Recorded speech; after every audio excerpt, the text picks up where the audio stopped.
Salut les aventuriers de l'hypnose, bienvenue aujourd'hui pour le jour 27 de ce défi consacré à l'auto-hypnose. On arrive bientôt à la fin de ce défi.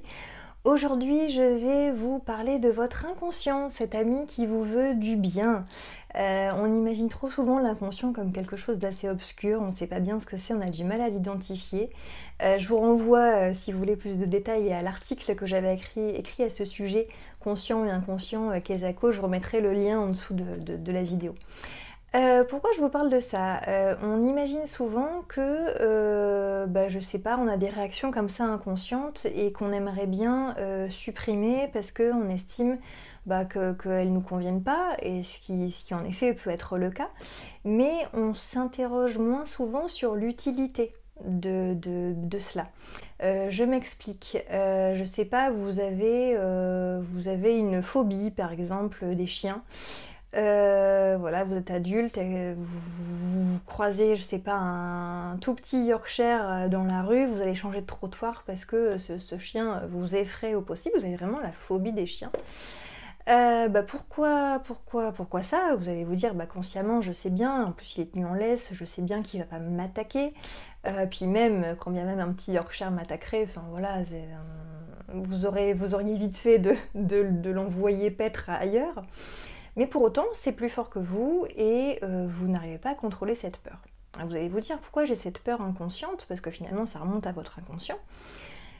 Et finalement, en creusant un peu, vous allez vous apercevoir que quand vous étiez petit ou petite, vous avez eu très peur d'un chien qui vous a, je sais pas, sauté dessus, simplement parce qu'il voulait jouer avec vous. Et puis, voilà, vous êtes tombé, vous avez vraiment cru qu'il voulait vous attaquer, et du coup, c'est resté marqué en vous à un niveau plus inconscient. Ce qui fait qu'aujourd'hui, dès que vous voyez, dès que vous apercevez un chien, c'est un peu comme un stimulus qui vient réveiller une sensation que votre inconscient déclenche parce qu'il estime que le chien représente un danger, puisqu'il l'a considéré comme tel à l'époque où vous avez eu ce chien qui vous a sauté dessus.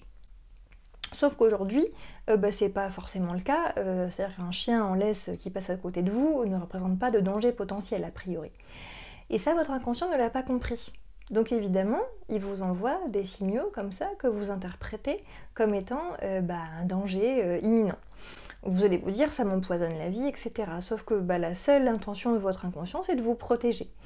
Et c'est la même chose pour plein d'autres choses. Je sais pas, vous avez une peur panique de vous exprimer devant un public, simplement parce que quand vous étiez petit, une fois vous avez raconté une histoire à vos amis et puis ils se sont moqués de vous. Et du coup, inconsciemment, vous avez peur de parler devant des gens parce que vous avez peur d'être rejeté, tout simplement. Et du coup, votre inconscient provoque ces élans de peur parce qu'il veut vous protéger du rejet. Ça peut être ça, tout simplement. Donc voilà, je voulais juste vous signaler, l'inconscient c'est vraiment quelqu'un qui vous veut du bien, qui veut vous protéger. Et généralement quand vous prêtez attention aux sensations, aux émotions qu'il vous transmet, même lorsqu'elles sont négatives, quand vous commencez à y prêter attention, elles vont commencer à s'atténuer simplement parce que vous vous intéressez à elles. Et du coup, vous allez commencer à pouvoir travailler là-dessus et à savoir ce que vous voulez en faire de ces émotions. Évidemment que vous ne pourrez jamais occulter complètement des sensations désagréables parce qu'elles sont aussi là pour vous signaler quelque chose. Et c'est un peu le but, s'il y a un danger, s'il y a un réel danger, il faut que vous ayez peur, quoi.